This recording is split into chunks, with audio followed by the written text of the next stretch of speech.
Hey everybody, what is going on? I am Maximus Rex and this is Big Baby Reviews. Today's usually Silvestri Monday, but alas, no more Mark Silvestri comics in my collection, so no more Mark Silvestri comics reviews. Had to pick another artist. I knew this was coming and I had decided long ago that no better candidate than the king himself, Jack Kirby, one of my favorite artists and definitely someone who influenced comics for something like 6 decades and still today, right?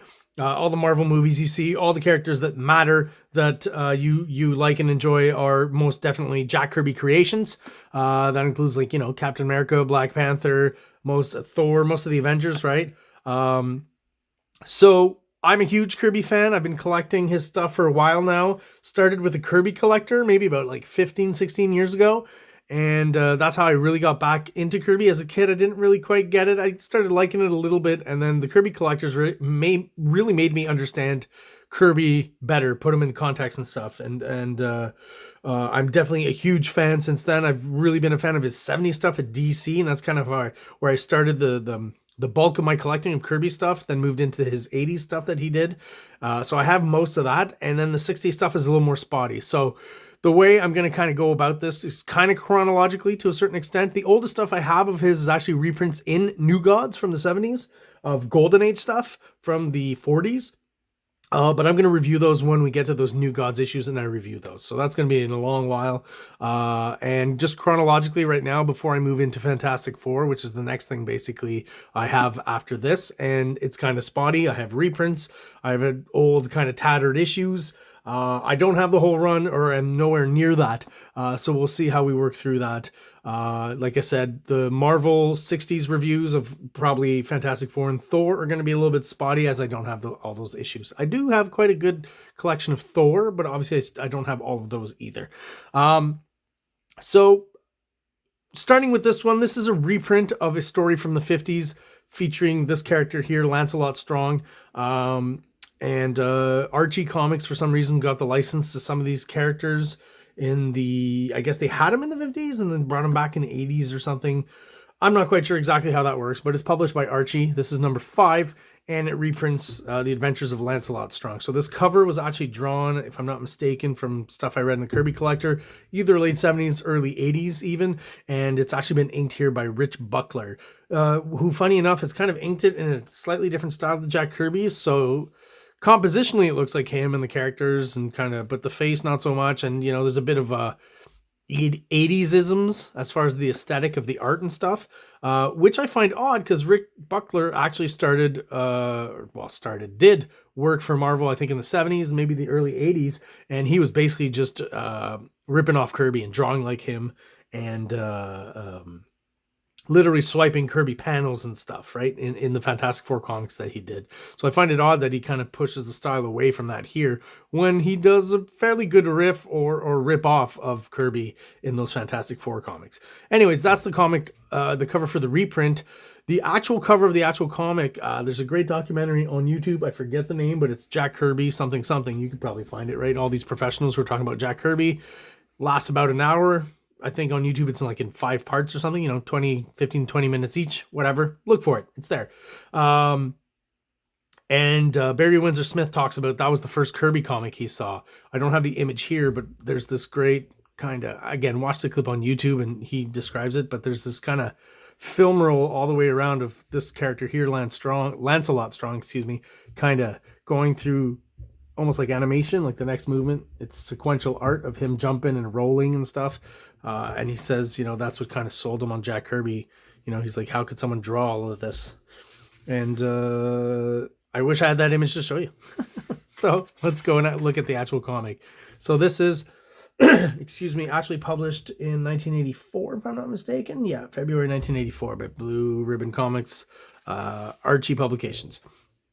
So this would have been, I guess, kind of like the title page of the comic, right? That kind of gives you the lowdown on LANCELOT STRONG. So I guess we should read and go through it and see what it says. Who is this man and what is he? What is the incredible secret that makes him the most fearsome fighting machine ever encountered in the battle for justice? Meet LANCELOT STRONG, the man with the double life. See him hurl bolts of lightning generated in his own body. Okay, that's interesting. I don't think it actually happens in any of these stories here, but I guess he can do it. Gasp at the reflexes that defy the deadliest weapons at point blank range. watch him adapt to temperatures in which nothing can stay alive or like fall asleep like Captain America. So he's kind of like Captain America, right? He's got these extra powers and stuff. I would describe him as Captain America still in the army. Darkness cannot stop him, no more than it does the bat, whose uncanny instinct is more accurate than radar. Funny, though, that they talk about a bat, which uses sonar and ears, actually, to get around, not eyes, right? So it's kind of weird they drew eyes. Also, they're very close together, so it just makes it look goofy. But that's the fun of comics, and I love Jack Kirby, so... Follow him into undersea depths where no man can follow. Begin the amazing, spine-tingling adventures of the Shield, a new and different type of hero who packs the punch of a hydrogen bomb. Begin his story now on the following pages. Okay, that makes sense. Had not realized, I kind of saw it on the cover real quick while I was talking about the cover, but the fact that he's also called the Shield, I hadn't realized. So he's like the second kind of version of the Shield. There's the Golden Age Shield, and then I guess there's this guy, the Silver Age Shield. How I would best describe him. Few things before we go through the comic. Kirby is structurally, I would say, fully formed at this point, and this is, being published in the 50s. Now, he's being inked by Joe Simon, so it changes the aesthetic on top, right? It looks like a 50s kind of look, and he's not doing the crazy out there surrealist kind of abstract stuff yet. But as far as like figure work and basic structure, when I look at this shark here, it's not any different. It's an imagined shark. It's got two fins, right? Like, it's not any different than some of the stuff he's doing in the 70s on New Gods and, crazy looking creatures and stuff. This pose here, right? I've seen Kirby do this before. I mean, I could see this in some New Gods comic as well. This pose here, right? This angle of his body and the foreshortening and stuff.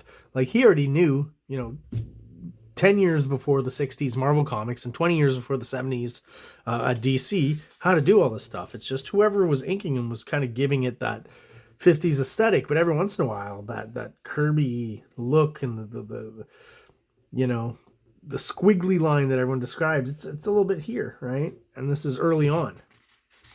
Same time, though, very representative in the sense that, like, he knows how to draw these pans properly, and he's with Joe Simon, he's still doing the folds and stuff.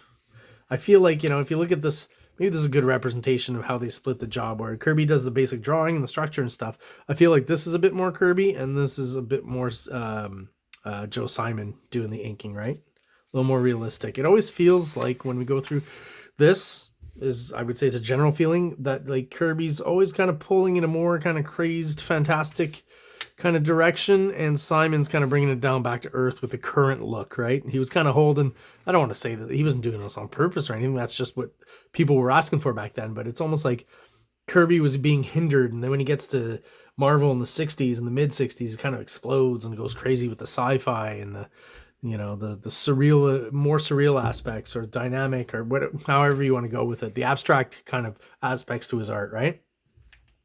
Here, they're still kind of doing, riffing on a classic kind of illustrative look, trying to make things look fairly realistic.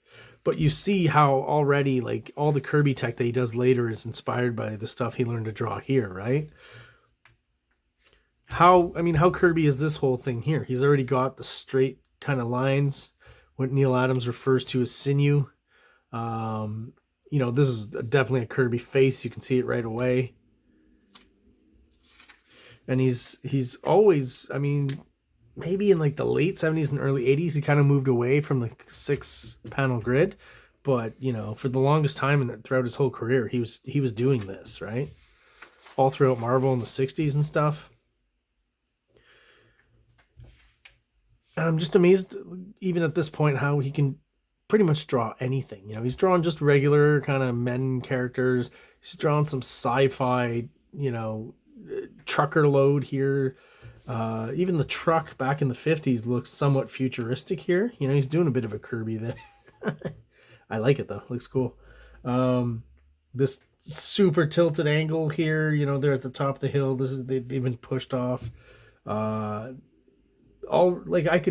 This panel, there's tons of panels even from this period here that could be pulled out and put into one of his 70s comics and it would fit. I feel like here, the abstraction of the shadows and stuff is pretty darn close to even stuff he's doing in the 70s and 80s. And then it reverts back to just more illustrative and, mainstream kind of whatever that mainstream illustrative style of the 50s is. But every once in a while, you just see the Kirby shine through here. And you can see how something like this eventually becomes, you know, some of the gear and accoutrements of the new gods, right? And how he designs helmets and stuff. It's like he's still kind of drawn from down to earth things, and then eventually mid 60s, late 60s, he just explodes and extrapolates all that stuff into I don't know how I'd describe it, like his own version of surrealist sci-fi, you know. This story is very interesting because to me, I see kind of a proto dark side. It's almost like Kirby talked about how, you know, even though he worked for Marvel, DC, and then independent companies and stuff, to him, all his characters existed in the same universe, right? So to me, I'm like, are we seeing some sort of, you know, proto dark side, right? Some sort of, almost see him as like, you know, a frog is a tadpole, and then it's a newt, you know, if you go back in time or whatever. You know what I mean, right? One evolves into the other, right? From the newt to the tadpole to the frog. So almost like this is like a proto dark side, you can imagine, within the Kirby mythology. And he had him in this story. And I guess by the end of it, you'll see the outcome. You know, once they neutralize the threat, they were able maybe to send it back into space or something. And, you know, Darkseid, millions of light years later, you know, found Apocalypse. I don't know. I'm just throwing that out there. Because he looks like Darkseid, and I'm trying to find a kind of a creative way to work him into Jack Kirby mythology, because it's kind of fun. Maybe I'm geeking out too much. So, but art wise, like I said, the colorist kind of comes in and does two tones there, and I mean, if you know, it's like midget Darkseid is basically what it is. Maybe not so much here, but definitely here, and there'll be other shots. But again, you've got like the finish is a bit just not as aesthetically pleasing as I think later Kirby is, with the sheen and the he really comes into his own and has his own kind of, I don't know, there's something about Kirby that to me is very surrealist, even though I don't think he was doing that on purpose. It kind of just ended up that way. You know, here he's still trying to be kind of illustrative. He's trying to be, you know, Alex. When I see poses like this one here, and there's others in there, you know, I feel like maybe he lifted that a little bit from Alex Raymond or Alex Toth or something. And he's still trying to be kind of illustrative, and not pushing so much on the dynamics and the foreshortening and that kind of stuff, even though he does do it sometimes, right? We saw an example with that first splash page. Seems like back in these years, he's keeping those dynamic shots for like the intro panel or the last panel or something. You know, there's not a lot of, not really full splash pages in any of these comics in the 50s by this point. No one's kind of dared try it. Maybe on the first page, definitely not double page splashes. The whole question of the bleed in the middle there, right? That causes problems at printing. So at least back then in the 50s. Because you've got all the Kirby composition, all the classics, the strong layouts, right? The layering of stuff, the staggering. It's just the aesthetic on top is very going more for that, like I said, whatever was in vogue in the 50s, 40s, 50s, that slick kind of, I don't know how to describe it exactly, but it looks of its day for sure. Where Kirby at a certain point started looking like his art was from the future.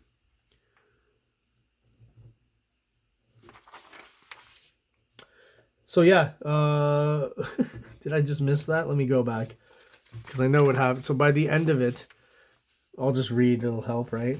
Trigger-like reflexes suddenly come into play as, now if I can whip up enough wind, the racing figure speeds faster until it becomes a streaking blur, and in its wake rises a whirling wind of super cyclone force.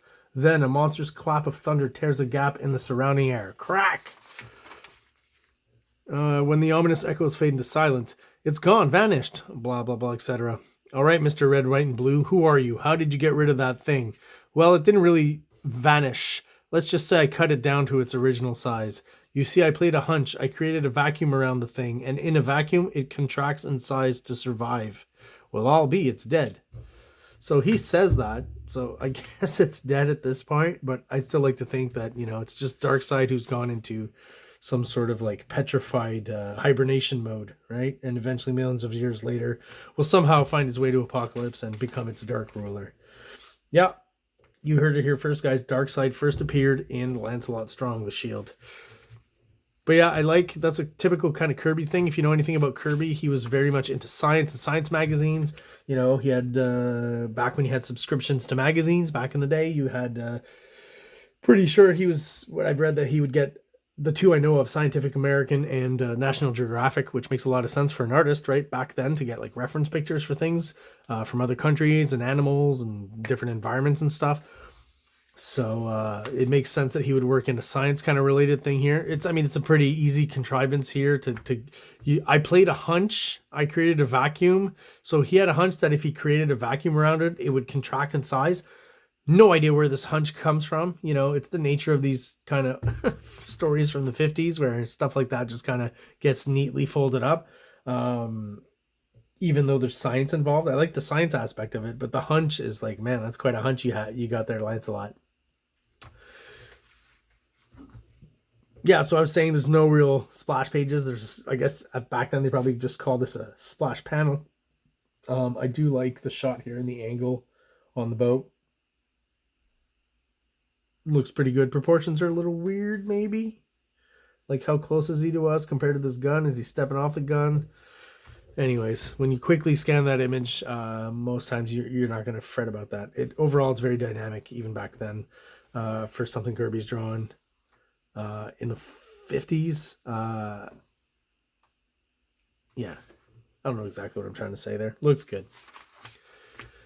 More examples of the 6-panel grid. Occasionally he would stagger them, right? Just move them around. Jeff Smith does that a lot in Bone, and it helps to move things around in a funny way. You know, without you realizing, but subconsciously it makes things just move a little bit faster visually. It's a weird thing to say, but anyone who reads comics knows what I mean. See, like, these designs are very of their time, you know, of the kind of cars and the look of the cars in the 50s. Where Kirby later on with some of the tech and the vehicles and stuff will start to really push it and create new stuff. And again, create his own kind of science fiction, sci-fi language. And then I see, again, when I see shots like this, I feel like that's kind of more classic illustration. So maybe he takes it again from those, you know, Alex Raymond's, Alex Toth, Bern Hogarth kind of swipes. You know, it was pretty common back then. You wouldn't fault Jack Kirby for doing it. I'm sure a lot of people swiped from him as well. Just kind of I see where what Mike Allred would take from Jack Kirby. He's a huge Jack Kirby fan. Like, when I look at this here, to me, this is like very representative of what Mike Allred pulls out from Kirby into his own style. I mean, that's again a very kind of oddly foreshortened but cool kind of Kirby pose. He's drawn pretty quickly, so you know, maybe you move him over so you don't cut off the elbow. It's kind of a weird framing. Not that I want to criticize the king. And at this point, like, he's drawn these boats. Like, now they're communists, but you know, 10 years ago he was drawing Nazis and Japanese because they were the enemy right during World War II. So a lot of the stuff he's used to drawing by this point, I'm pretty sure. A lot of military stuff, a lot of military gear, right? This is pretty much, I would say, a war story with all the stuff that we're seeing within. Another shot I really feel is like a Hal Foster kind of rip off or swipe. And then we get, you know, another kind of splash panel here once again for the beginning of the story, and we get to see Kirby tech from the 50s, right? So again, it's pushing it, but not. It's still kind of, you know, right in line with what you're seeing in the 50s on TV and in movies and stuff, right? So and it would make sense that a comic book artist would get inspiration from those sources, right? But it's what happens is exactly that, is at a certain point Kirby kind of pushes beyond that, and then I feel that eventually, probably from around the 70s and such, not maybe vocally and spoken out about at that time, now more than ever with the Marvel movies, of course, but the idea that, you know, they probably started taking from what Jack Kirby was doing in the comics to put in the movies and the TV shows of the 70s and 80s and 90s, because he was pushing further, right? So now they were taking inspiration from that because he was almost ahead of them, kind of. I've always had this theory that Jack Kirby was a visionary, right? You can look this up. It's, you know, these types of people, and like, it's not that he can literally see the future, but he can infer the future a lot, and maybe more than every other mere mortal over here. You know what I mean? Maybe he had a special gift, and in his case, that gift helped him create comic books and worlds and stories and ideas and, you know, monsters and science or science fiction.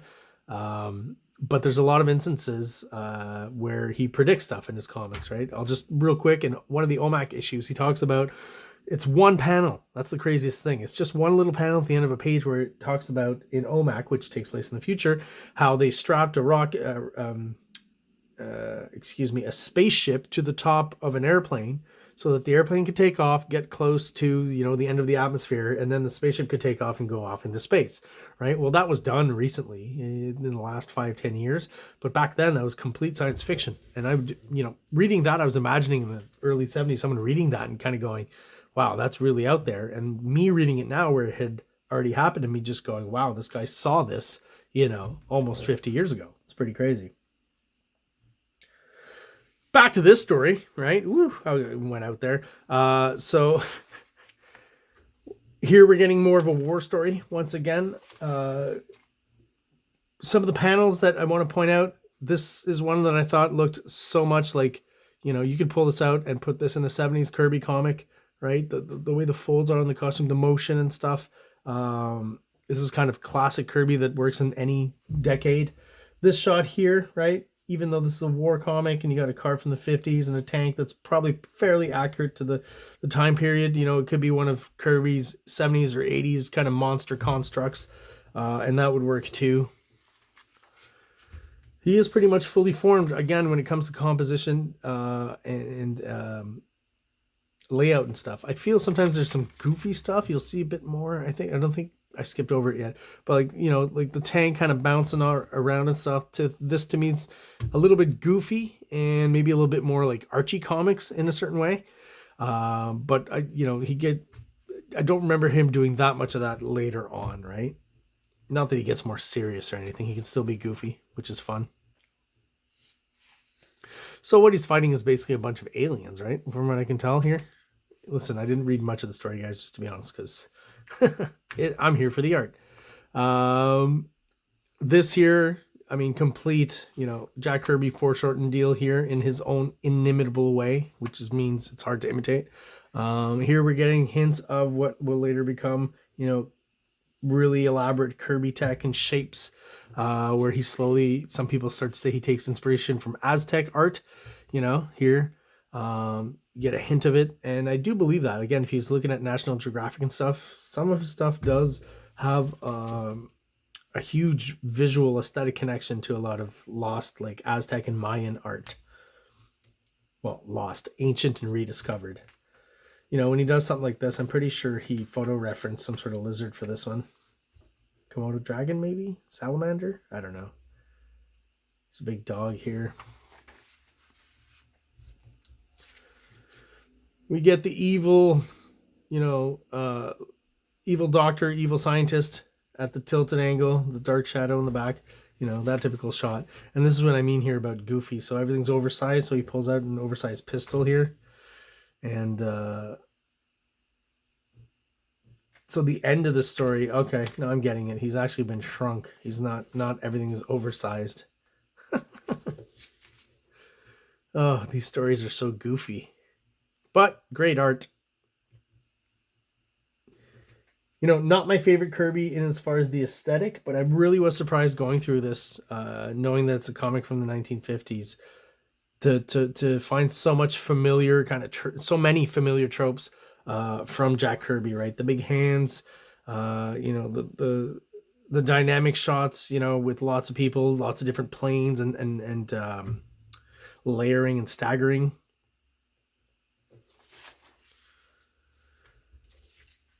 And that's basically it for this. So, I mean, not much to say in as much as, you know, what I've just said, what's fun about this one is seeing what's familiar from, you know, I wasn't around when these comics were coming out. You know, my first exposure to Kirby was like in the early 90s, and just really a few months, I think, before he passed away. And then I had to work my way backwards. And the period I really connected with is the 70s. I really love that 70s period that he does. And I'll be reviewing that. But I wanted to start a little bit earlier so we can see kind of some connections aesthetically to the past. and how that translates a little later on. So in about 5 more years back in time in the chronology is when he's going to be working on the first few issues of Fantastic Four, and that's what we're going to look at next time. And that's where I'm going to leave you today with our review, Blue Ribbon Comics number 5, a reprint of Lancelot Strong, The Shield. Any questions, comments, or concerns, please let me know in the comments box below. Feel free to ask anything.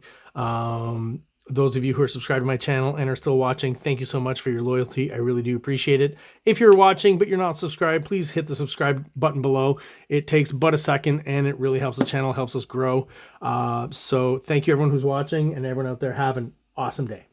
King Comics presents Big Baby, Volume 1, Issues 1 to 13, 204 pages of story and art.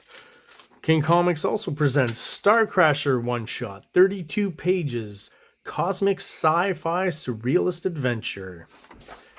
You can find these fine comics at KIngCOMICS.CA, at MaximusRex13 on Instagram, or on Facebook, MaxRex or Big Baby. Like! Subscribe!